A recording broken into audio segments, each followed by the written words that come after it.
Have you ever wondered why we go to war? Or why you never seem to be able to get out of debt?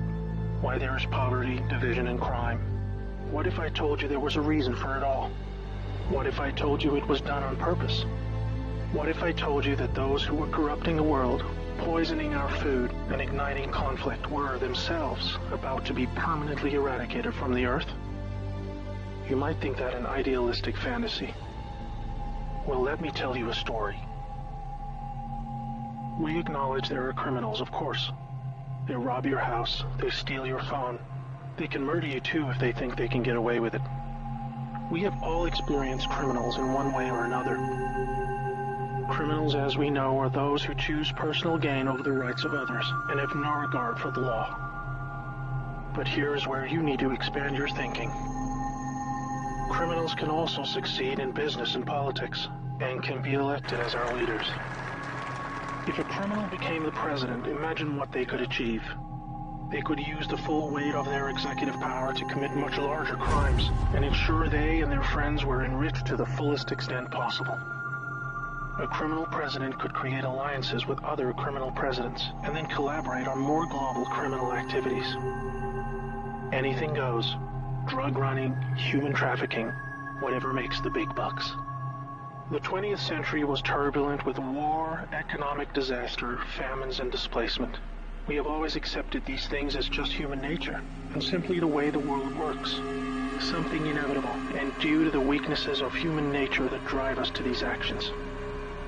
This is where we were all tragically wrong. You are not a criminal. I'm not a criminal. So how can we just assume that it is human nature that is driving all this pain and misery? What if it wasn't human nature at all, and as a result of something more deliberate? We were taught that capitalism was the cause of a massive rich-poor divide and the reason for poverty, which in turn is the reason for war, crime, and starvation. Others were taught that communism, the system of equal wealth across all people, was really to blame for the mess. But you see, folks, it is none of these things. It is not our nature to fight and be racist. It is not in our nature to rob from others. What you must learn is that it was the criminals all along. Yes, they got power. More power than a criminal should ever have. They rose to the top of media companies that control our news and entertainment. They ascended to the top of the banking system, also to the Oval Office, to Brussels, to the Vatican, to the Crown. They crept in quietly. They became leaders of agricultural companies who have control over our food supply. Also big pharmaceutical companies, the ones we trust to help us when we're sick. Nobody stopped them, and they just recruited more criminals to help them. First, they accumulated the world's wealth. They invented a system of money called central banking, which lends money to governments with interest, placing countries into eternal debt. People's wealth got less. Their wealth got more. Much more. When a criminal is already as rich as they can get, then protecting their ill-gotten gains becomes the priority. Angry citizens tired of being poor are a major obstacle and can revolt if they suffer enough. The criminals needed to prevent this. So they diverted attention to the last remaining competitor, the people of the world. You and me. We were not happy being ruled by criminals and having to work 3 jobs just to survive. They know we won't accept it. So they use their control of the media to set black against white, woman against man, young against old, Muslim against Christian.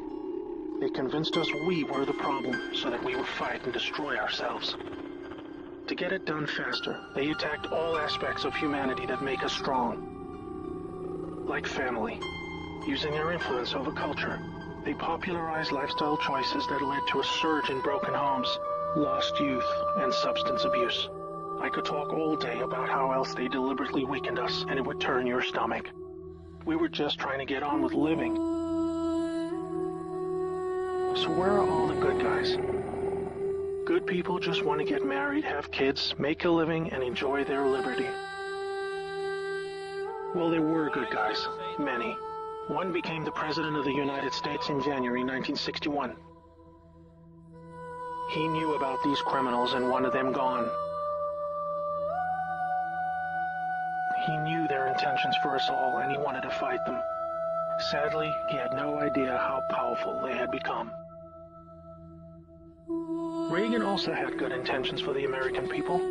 He knew this criminal mafia controlled almost everything by this stage, including the powerful rogue intelligence agencies. His economic policies were promising, but the criminals needed a weak America to hold on to their power. Reagan was shown with a bullet that a growing U.S. economy and prosperous citizens were not what the criminals wanted.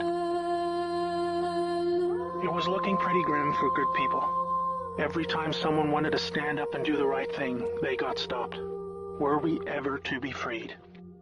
These criminals are also known as the Deep State, or Cabal, because of how they control things behind the scenes. Every president after Reagan was one of these Deep State criminals, and their empire got even stronger. With each bad president came new depths America and the world would sink. The world collapsed into darkness. Do you need me to tell you how? Destroyed factories, declining job numbers, sicker people, opioids, destruction of Iraq, Syria, and Yemen with pointless war, displacement of people into Europe, ISIS, terrorism, collapsed governments, poverty, and genocide. Total misery. Do you think that was inevitable? Hell no. Well, here's where things start to take a new turn. When the full picture comes to be known, it will forever be regarded as the greatest story ever told. Well, here is the top line. Some good people still held positions of power. They valued humanity and the rule of law. While the criminals discussed their game plan at the annual Bilderberg meetings, the good guys were making plans of their own. The information age was coming to change history forever. As the internet flooded into every home and appliances became smarter, and when people started carrying tracking devices, an opportunity to put an end to criminal control over the world was emerging. We became connected, trackable, and surveilled.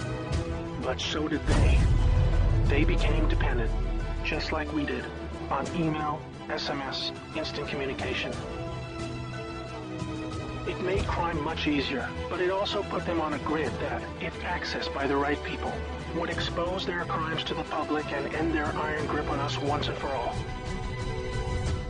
In this new age of information, it was thought that the military should also have its own intelligence agency to focus on cybercrime and espionage. They called this the NSA, the National Security Agency. Here we had every phone call, email, and text from every device stored and archived. Whether it be someone making a doctor's appointment, or the deep state setting up a massive heroin purchase from the Taliban. In the right hands, it would be enough information to expose the entire sinister criminal plot to rub us blind and wipe us out. Hold that thought. Now I need to explain the plan. The good guys were devising a plan to reclaim the world from the cabal and return it to the people. It would involve alliances with multiple countries, since the criminals had global rat lines, trade, and other infrastructure in place that would need their cooperation. It came down to two choices for America. Launch a military coup to seize the government from whichever cabal puppet was in the White House at the time. Or win legitimately, take control of the NSA, expose the criminals for what they are, and arrest them all. Obviously, the first option would be very troubling for the public. With people still preoccupied with cabal-engineered social issues, they would likely revolt and hurt themselves and others. No, it would have to be the latter. So they needed a candidate who could win, and who could win big. Many states like California had been so heavily inundated by criminals that even the voting machines were electronically set up to swing votes any which way. It would need to be a very decisive victory. Good patriots in the U.S. military and their global partners asked Trump to run for president so they could take back control of America legitimately without alarming the public. Trump was a good choice, obviously, because he overcame the voter fraud and won. But he was a patriot, and he was loved and admired by the public. He was not interested in joining the cabal, because they hated America, and he did not agree with them on that point. As soon as he showed interest in taking power, they activated their media assets to viciously turn on him. That's when we saw the sudden hatred emerge. Even when he won, the cabal still had no idea what he was a part of, and the sophisticated plan that was about to unfold against them. Shocked at their loss, they mobilized their full arsenal of intelligence, media, money, and technology to try and take back power. Their people at the top of the DOJ and FBI then put together a plan to frame Trump and have him impeached. This is where we come back to the NSA again. All messages were stored and could be used to expose this plot and prevent Trump's overthrow. An entire book will be written about the first 2 years of Trump's presidency: false flag terror attacks, downed planes, missile alerts, assassination attempts. Here is the point. The world is currently experiencing a dramatic covert war of biblical proportions. Literally the fight for Earth, between the forces of good and evil. I can't put it in simpler terms, but I can say it appears the good guys are winning. The cabal had complete control over North Korea. They hijacked the Kim dynasty, took them hostage, and worked to build up a nuclear arsenal to threaten the world. Kim Jong-un suddenly embracing peace was simply because the deep state were beaten and driven out. ISIS was also destroyed in the year following Trump's win. We are all starting to see the pattern now, that enough time has passed, that our biggest global concerns are starting to recede, and peace is returning. It is all evidence that the good guys are winning the war. But we're still in the middle. While a lot is improving, it still puzzles many that most of these known criminals are still free, especially the higher-ups like Hillary Clinton, the Bushes, and Obama. That is coming in the next chapter of the story. That's why we have Q. The good guys with control over the NSA began the Q intelligence dissemination program to invoke an online grassroots movement that came to be called the Great Awakening. It started on underground internet channels and then moved to the mainstream. Q has been a fun distraction for those who follow world events and desire truth, but it is about to begin a much more important and necessary phase, keeping the public informed when the deep state war breaks out onto the surface. By this, I mean high-profile arrests. Yes, folks, the criminals I'm referring to are famous politicians, actors, singers, CEOs, and celebrities. People who have earned our trust, respect, and admiration. They have done very bad things that are all fully known and documented, and they will be severely punished. Those of us who have followed Q since the beginning will be here to help you make sense of the coming events. We are among the first to realize that our petty partisan divisions are just trivial distractions, and we are all enslaved by a hidden enemy. We realize that the problem was never capitalism or socialism, Democrat or Republican, black or white, Muslim or Christian. We know it was just very powerful criminals who had too much power. Fellow slaves, it's time to buckle your seatbelt, recognize your true enemy, and embrace a new future that we all owe to the brave patriots who risk their lives to achieve this victory against the greatest force of evil the world has ever known. May God bless America.